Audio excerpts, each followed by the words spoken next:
Welcome to shine award with Taji. इस video में हम लोग देखने वाले हैं क्लास 12 इंग्लिश ग्रामर का बहुत ही मोस्ट इंपॉर्टेंट टॉपिक। इस वीडियो में हम लोग आइडम एंड फ्रेजेस देखने वाले हैं जिन्हें प्रेसल वर्ब भी कहते हैं। तो ये आपके लिए बहुत इंपॉर्टेंट होने वाली है, तो आप पूरी वीडियो एंड तक देखिएगा। तो चलिए स्टार्ट करते हैं। तो जो हमारी सबसे फर्स्ट जो आइटम है वो है अ मैडन स्पीच, मतलब कि प्रथम भाषण। तो इसके हम लोग को मतलब कि सेंटेंस बनाने को भी आते हैं। तो चलिए हम लोग इसको भी देख लेते हैं। Her maiden speech was truly impressive, मतलब कि उसका जो प्रथम भाषण था वो बहुत ज़्यादा इम्प्रेसिव था।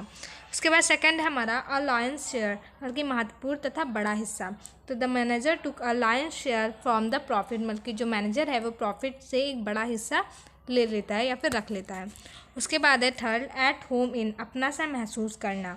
तो Rahul feel at home in friends company. तो राहुल जो है वो अपने फ्रेंड्स के साथ अपना सा महसूस करता है।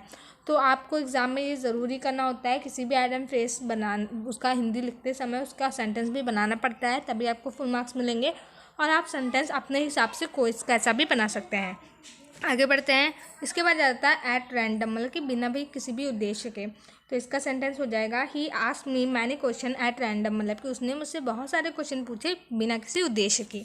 उसके बाद है हमारा अ वाइट एलिफेंट, मतलब कि अत्यधिक खर्चीली वस्तु। A luxury car is a white elephant for ordinary person, मतलब कि एक जो लग्जरी कार होती है वो एक साधारण इंसान के लिए बहुत ज़्यादा खर्चीली वस्तु है। या फिर हमारा अ रेड लेटर डे, स्वर्णिम या महत्वपूर्ण दिन। तो इसका सेंटेंस बन जाएगा winning the world cup was a red letter day for India, मतलब कि जब इंडिया को वर्ल्ड कप मिला था, उसने जब इंडिया वर्ल्ड कप जीता था तो उसके लिए वो एक बहुत महत्वपूर्ण दिन था। उसके बाद है आई होप आप लोगों को ये सारे आइटम फ्रेज समझ में आ रहे होंगे। इस वीडियो में मैं आपको सिर्फ मोस्ट इंपॉर्टेंट आइटम फ्रेज बता रही हूँ, तो आप इन्हें बहुत ध्यान से देखिएगा। उसके बाद नेक्स्ट है हमारा ब्रेक द आइस, मतलब कि चुप्पी तोड़ना। I never know how to break the ice with someone I have just meet at a party. तो इसमें बताया जा रहा है मैं नहीं जानती हूँ कि किसी से तुरंत मिलने पर उसे बात कैसे कर सकते हैं, मतलब कि अपनी चुप्पी कैसे तोड़ सकते हैं। उसके बाद है हमारा कैस्टल इन द एयर, मतलब कि ख्याली पुलाव पकाना। तो इसका सेंटेंस हम लोग बना सकते हैं one who bold castle in the air does not get success, मतलब कि बता रहा है कि जो लोग ख्याली मतलब कि ख्याली पुलाव पकाते हैं तो उन कभी भी सक्सेस प्राप्त नहीं कर सकते हैं। उसके बाद हमारा चाइल्ड्स प्ले, मतलब कि आसान काम। तो cooking is a child play for my mother, मतलब कि मेरी मम्मी के लिए जो कुकिंग है वो बिल्कुल ही आसान काम है। उसके बाद हमारा ड्रॉप इन द ओशन, तो मतलब कि अल्प मात्रा में, बिल्कुल थोड़ी सी मात्रा में। The salary he got is like a drop in the ocean for him, मतलब इसमें बताया जा रहा है कि किसी बल्कि एक व्यक्ति के बारे में बताया जा रहा है कि जो सैलरी उसे मिलती है वो इसके लिए बिल्कुल बहुत ही थोड़ी होती है उसके लिए, मतलब कि उसके खर्चे वगैरह के लिए।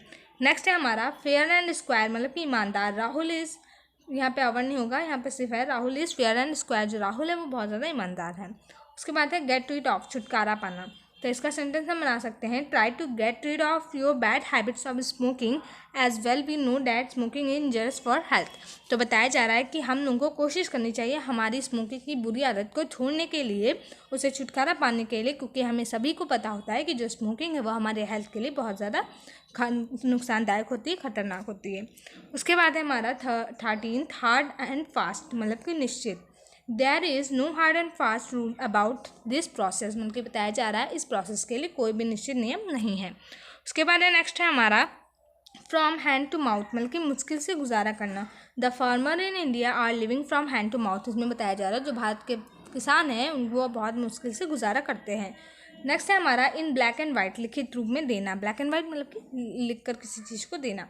तो I want everything in black and white to avoid the mess, मतलब कि बताया जा रहा है मैं इस जो भी यहाँ पे झगड़ा चला या फिर मैस, आप किसी भी मुसीबत को उसे कह सकते हैं, तो मैं उसको अवॉइड करने के लिए मुझे इसको लिखित में दो आप। उसके बाद नेक्स्ट आ जाता है हमारा इन ल्यू ऑफ, के बदले में। I got a new deal in, यहाँ पे लव हो गया, यहाँ पे ल्यू होना चाहिए था, lieu of the old one, मतलब कि मुझे नई एक डील मिल गई, किसके बदले में, पुराने के बदले में। नेक्स्ट है हमारा गेट थ्रो, मतलब कि सफल होना। He can get through the exam only by working hard, तो बताया जा रहा है वो सफल हो गया किसके द्वारा, हार्ड वर्क करके। उसके बाद है हमारा ब्लॉक हेड, बल्कि मंदबुद्धि। You are such a block head my friend, तो इसमें ऐसे बताया जा रहा है कि मेरे दोस्त तुम बिल्कुल ही मंदबुद्धि हो। उसके बाद है हमारा अ लेटर ऑफ मैन, मतलब कि विद्वान व्यक्ति। My grand father is a man of letters, तो फिर ये है इसका मतलब कि मेरे जो ग्रैंड फादर हैं वो बहुत ज़्यादा विद्वान व्यक्ति हैं। उसके बाद जो लास्ट हमारा है वो है अ बेड ऑफ रोजेज, मतलब कि सुख में होना या बहुत ज़्यादा आनंद में होना। तो इसका हम सेंटेंस बना सकते हैं, life is not a bed of roses, मतलब कि जो हमारा जीवन है वो हमेशा सुख में नहीं होता है। हम लोगों का जीवन हमेशा सुखी थोड़ी होता है, उसमें दुख भी आते हैं, निराशा भी आती है। इस टाइप से आप कोई भी सेंटेंस बना सकते हो। तो ये हमारे बहुत ही इंपॉर्टेंट आइटम एंड फ्रेजेस थी। तो ये आपके लिए बहुत ही इंपॉर्टेंट है। तो आप इसके ये थी तो बहुत ही इंपॉर्टेंट है, लेकिन आप इसके अलावा भी और पढ़ सकते हैं। तो अगर जो आपको ये वीडियो अच्छी लगी हो तो प्लीज़ से लाइक करिए, मेरे चैनल को सब्सक्राइब कर दीजिए, बेल आइकन भी प्रेस कर दीजिए। Thank you.